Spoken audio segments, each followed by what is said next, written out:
Hello students, welcome again. In the last videos, we have solved examples on implicit functions. Now, in this video, we will be solving examples on parametric function. Okay, so let's see what all points we are going to cover in this video. First, the definition of parametric function. Okay, what do you mean by parametric function? Then the theorem and proof of parametric function and some examples on parametric function. Okay, so first of all, we should know what do you mean by parametric function. So let's see the definition first. If two variables x and y are defined separately as functions by intermediating variable t, then that intermediating variable is known as parameter. So over here we have t as parameter. Is this clear? I'll repeat the definition again. If two variables x and y are defined separately as functions, okay, by intermediating variable t, then that intermediating variable is known as parameter. It can be t, it can be theta. Okay, so this is the definition of parametric function. So now in this we are going to see the theorem. So let's see the theorem. The theorem is, if x equal to f of t and y equal to g of t are differentiable function of t, so that y is differentiable function of x, and if dx by dt is not equals to 0, then we have to show that dy by dx equal to dy by dt upon dx by dt. So as in the theorem of composite function, that is a chain rule, and in the theorem of inverse function, we have taken the small increments in the values of x and y. So over here also we will be taking the small increments in the values of x and y. So let's see the proof. So let there be the small increments in the value of t as delta t, and delta x and delta y are the small increments in the value of x and y. So as delta x, delta y and delta t are the small increments in the value of t, x and y respectively, such that delta t is not equals to 0 and delta x is not equals to 0, we'll consider the incrementary ratio as delta y upon delta x. Over here we'll see delta x equal to 0 implies delta t tends to 0. Is this clear? So therefore we can write delta y upon delta x equal to delta y upon delta t upon delta x upon delta t, because delta y, delta x and delta t are the small increments in the value of x, y and t. So we can write in this form. Okay, and delta x upon delta t should not be equals to 0. The reason you all know, because the function will be not defined. Now, taking the limit as delta t tends to 0 on both sides, what I will be getting? Limit delta t tends to 0, delta y upon delta x equal to limit delta t tends to 0, delta y upon delta t upon limit delta t tends to 0, delta x upon delta t. Will give this equation as number 1.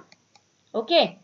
As delta t tends to 0 implies delta x tends to 0, we have limit delta x tends to 0, delta y upon delta x, because in denominator we have delta x. So we will be taking limit delta x tends to 0, okay, which is equals to limit delta t tends to 0, delta y upon delta t upon limit delta t tends to 0, delta x upon delta t. So you can give this one or this one, there is no problem. Okay, so next, since x and y are differentiable function of t, we have limit delta t tends to 0, delta x upon delta t equal to dx by dt, and limit delta t tends to 0, delta y upon delta t equal to dy by dt. They exist and they are finite. I have given this equation as number 2. So from 1 and 2, what I will be getting? Limit delta x tends to 0, delta y upon delta x equal to dy by dt upon dx by dt. And I have given this equation as number 3. The RHS of 3 exists and is finite implies the LHS of 3 is also exist and finite. So this how I can write: limit delta x tends to 0, delta y upon delta x equal to dy by dx. Therefore, the equation 3 becomes dy by dx equal to dy by dt upon dx by dt, where dx by dt should not be equals to 0. So as I told you, in the theorem of chain rule and in the theorem of inverse function, you have to write as it is. Over here also in parametric function theorem, you have to write the theorem as it is so that you will get full marks in board. Okay, now let's see some examples over here. The first example, find dy by dx if x equal to a in bracket 1 minus cos theta and y equal to b in bracket theta minus sin theta. So how we are going to solve this example?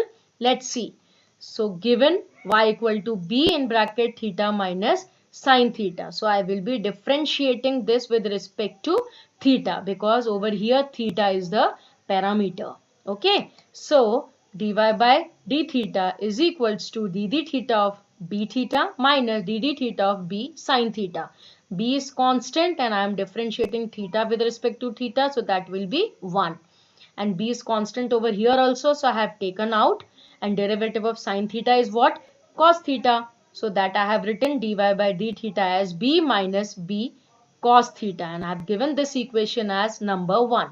In the same way, we will be doing for x. So x is equals to a in bracket 1 minus cos theta. So I have written a minus a cos theta. What I have done? I have just opened the bracket over here. And now I am going to differentiate this with respect to theta. So dx by d theta equal to d theta of a minus d theta of a cos theta. So I am differentiating this with respect to theta. That will be 0 because a is constant. And a I have taken out. And the derivative of cos theta will be what? Minus sin theta. And minus into minus will be plus. So I have got a sin theta. And I have given this equation as number 2. Now, from the theorem of parametric function, what I have? Dy by dx I can write as dy by d theta upon dx by d theta. So just I have substituted the values of dy by d theta and dx by d theta as b in bracket 1 minus cos theta upon a sin theta. Okay. Now when we see the numerator and denominator, can we apply any of the formula? Yes, we can apply. So in the numerator 1 minus cos theta, I can apply the formula of 2 sine square theta by 2. And in the denominator sin theta, I can apply 2 sine theta by 2 and cos theta by 2. Okay, so over here 2 will get cancelled and 1 sine square theta by 2 from numerator and 1 from denominator will get cancelled, and I will be getting b upon a sine theta by 2 upon cos theta by 2. And what is sine theta by 2 and cos theta by 2? It's tan theta by 2. So my dy by dx will be b upon a tan theta by 2. So like this we are going to solve the examples of parametric functions. Is this clear? Let's see some more example. Find dy by dx if x equal to t plus 2 sin pi t and y equal to 3t minus cos pi t at t is equals to half. Okay, so over here I need to calculate first dy by dx.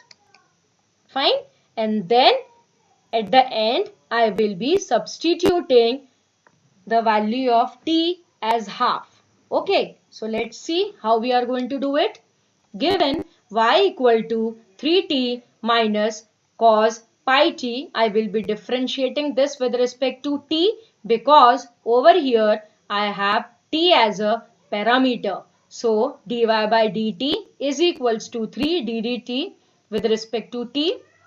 minus d dt of cos pi t. So over here I will be applying the composite function. So I will be getting this as 3 minus pi, and derivative of cos pi t is what? Minus sin pi t, and derivative of pi t is what? Pi. So that I have got over here, and minus into minus will be plus. So dy by dt, what I will get? 3 plus pi sin pi t. Okay. In the same way, I will be calculating for x. So x is equals to t plus 2 sin pi t. So differentiating with respect to t, dx by dt is equals to d dt of t plus 2 d dt of sin pi t. So again over here also I will be applying the composite function. So I can write this as 1 plus 2 pi cos pi t. Okay. So now by parametric function, what I will be getting?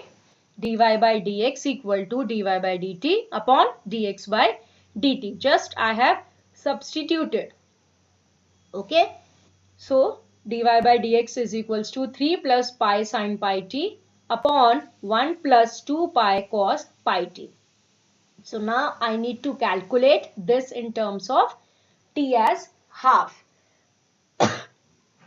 So I will be substituting the value as t equal to half. So dy by dx at t is equals to half will be 3 plus pi sin pi into half upon 1 plus 2 pi cos pi into half. So this I will be writing 3 plus pi sin pi by 2 upon 1 plus 2 pi cos pi by 2. And I think each and every student know the value of sin pi by 2 and cos pi by 2. So just we have to substitute that. So that will be 3 plus pi into 1 upon 1 plus 2 pi into 0. So denominator will be 1, and dy by dx at t is equals to half. I will be getting 3 plus pi.